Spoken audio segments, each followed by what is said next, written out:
Hello friends, welcome to my channel Economics with Sachin.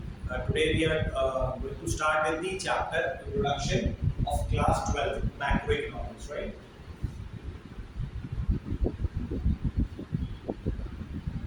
As you have already studied in class 11 about micro and macro, this is a bit a revision of what we have done in class 11, right? Starting with the first is macro. What exactly is macroeconomics? Macro means it has been taken from the word. It has been taken from the word macros in Greek word, which means large. So again, as we discussed earlier in the previous video, that what matters is the macro. Why it matters over here? Because of the government policies. The government which is going to make the policies, it will be based upon what? It will be based upon this macro aspects let's say inflation, GDP, national income, all these things. This is going to matter over here in macros. So we are going to study those aspects over here or see the differences which make the difference for an economy or which help the government to take decisions. So this will be seen in what? In macroeconomics, right?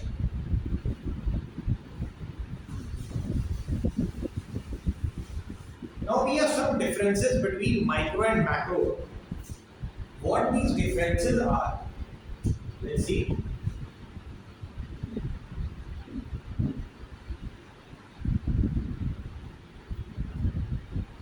Differences between micro. We have been seeing the same that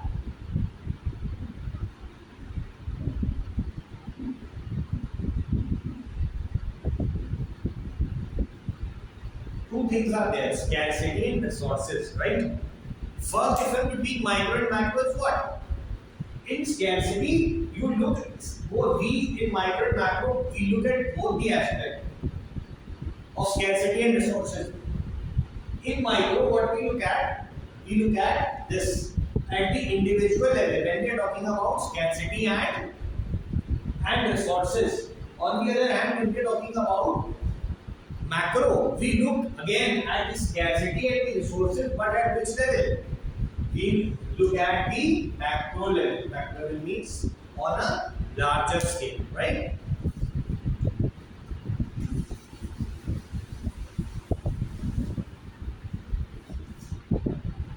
Okay. Then the next difference is your demand.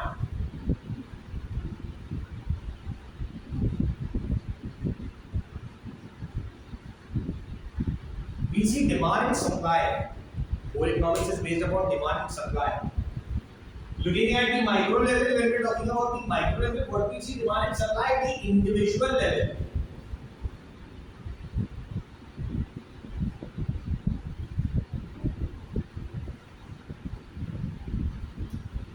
We look this at individual level, right?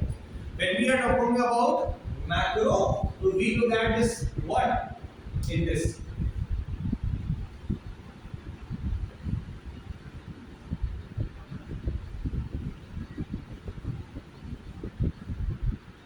Right?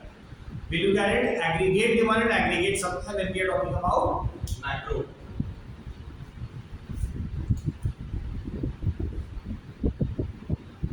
Then we have economic agents.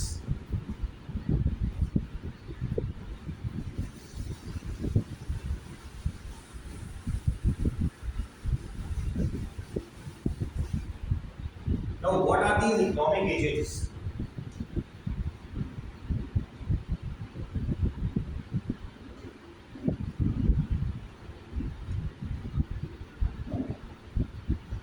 As discussed earlier in the previous video, that the government works on a socialistic pattern of society, right? When they work on a socialistic pattern of society, these economic agents are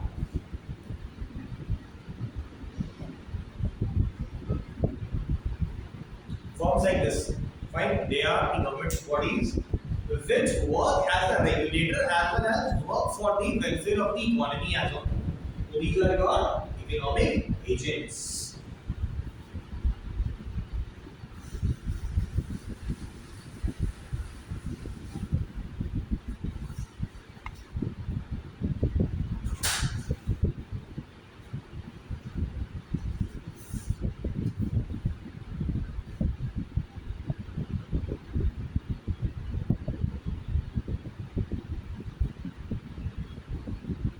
Then resources, we have been talking about the resources, right?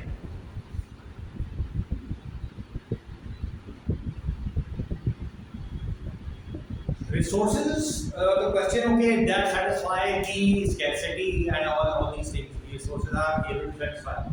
But what is the central issue? When we are talking about what is the central issue here?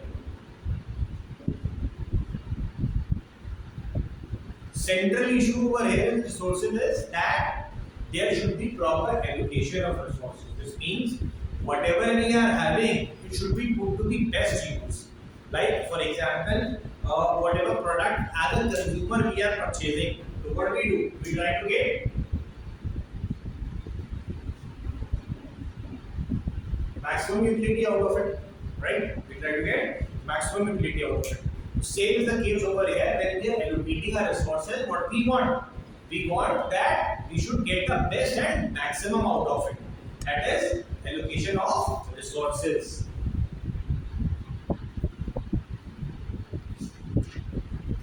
Then we have some scope and significance of macroeconomics.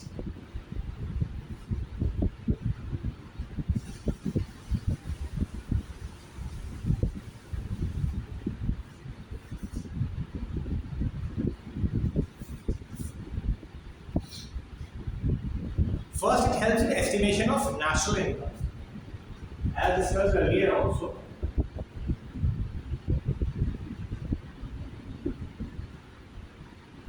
that macroeconomics look at those parts, right? National income is what? Something related with macro. So it is very necessary to assess what exactly is your national income. If it is less, the government tries, it makes efforts to increase the national income. So this is being held when you look at the what? Macro aspects, right? We look at the macro aspects of it. Then we have theory of employment. This is again related with it. Theory of employment, when we are discussing,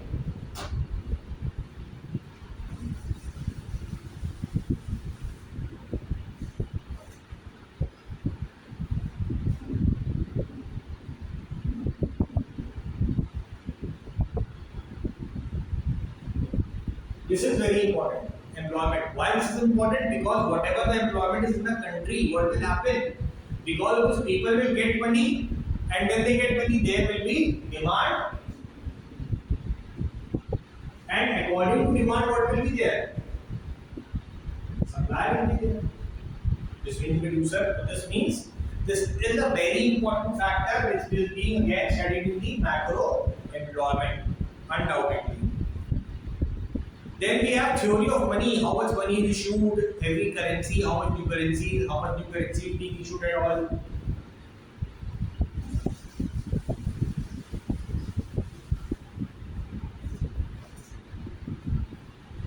Right?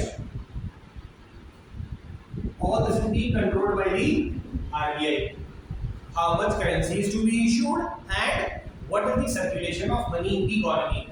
Next aspect which is very important to understand is money. Why? Because if its value is going to get down in the domestic as well as what? In the international market. We have to ensure the thing as RBI that it does not go down. So you have to study the theory of money. Then we also study the role of the government.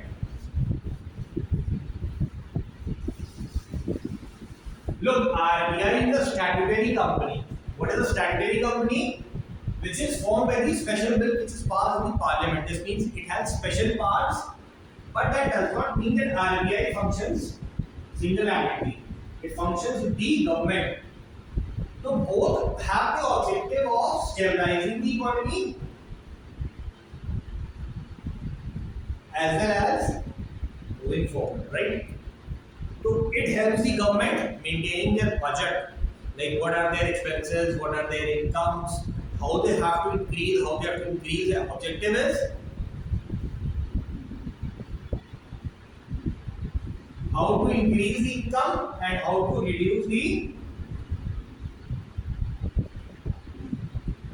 expenses.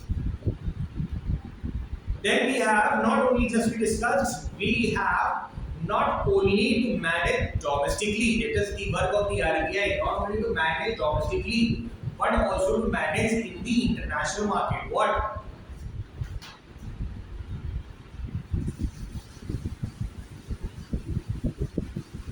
What we need to manage in the international market? We need to manage the value of money, right? We need to manage the value of money in the international market. This is again a macro aspect. This needs to be seen and controlled by the RBI. Means the value exchanges rate. Right? Present situation, we say $1 is equal to rupees, say 82 rupees some paisa, whatever it is, right? So this needs to be managed. This should not hide. As much as going to hide, this means this shows that the Indian national rupee is INR is getting weaker over here, right? This is all your scope of macroeconomics.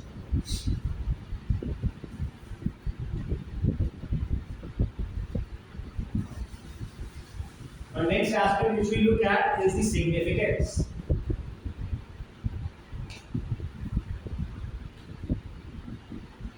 We have that means road to growth and development. Obviously, when we are knowing these factors, so what will happen?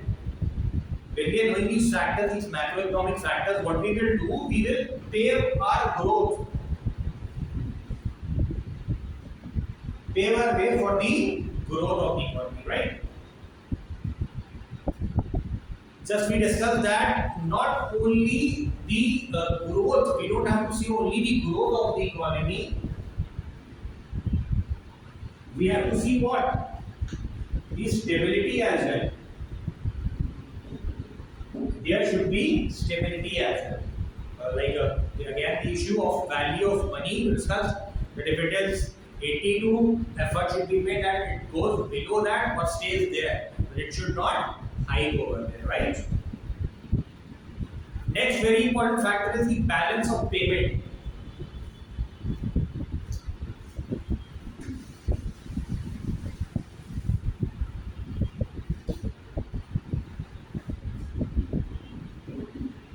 Now, what is this balance of payment is?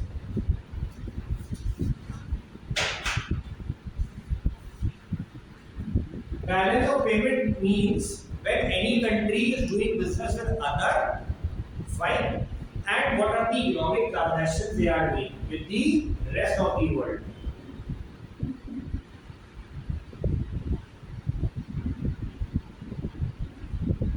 But that does not make things very clear about balance of payment, right?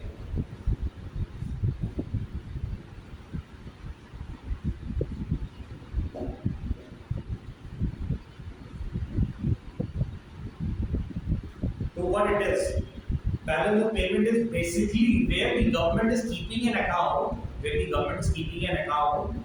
of its export and import. Now talking about this, when we say every country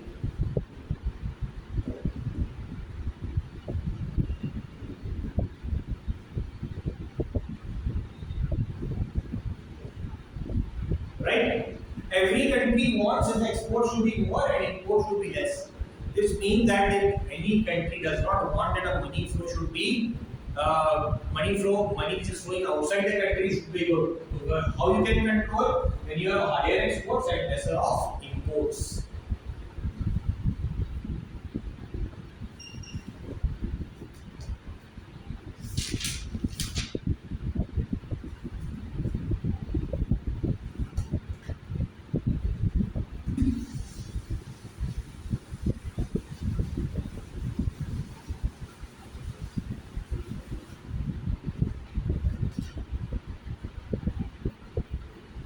Now next aspect which we see is poverty. A very important aspect as far as Indian economy is concerned. Poverty, why? Because those are those people who are living or not living a very good life. Now, what is this poverty? This is necessary for the government to analyze and remove it. As per the census of what? 2011. What is census? That the government sees the same what is happening in the economy, various economic aspects.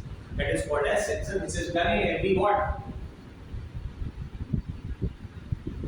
In every 10 years. That is called as census. So we do not have any data or any census after 2011, right? Okay, so as per 2011 census, how much poverty we have according to this data? This is 22.8%, means approx it is 23%. But this is a very huge number when we talk about what? As per relation with the Indian economy, this is a huge number, 23%, right? Because it's a population of how much? 140 crores, 23% approx. This is a huge number. So this needs to be controlled, and this only can be seen when you see all those aspects when you are looking at the macro aspects. Now, the next question is, who are BPL? Question is, who are BPL or BPL families? BPL families are those families, according to United Nations, who defines how you will decide that who is below poverty line or who is not below poverty line. So that can be discussed only when any family, according to United Nations, earns less than $2 per day.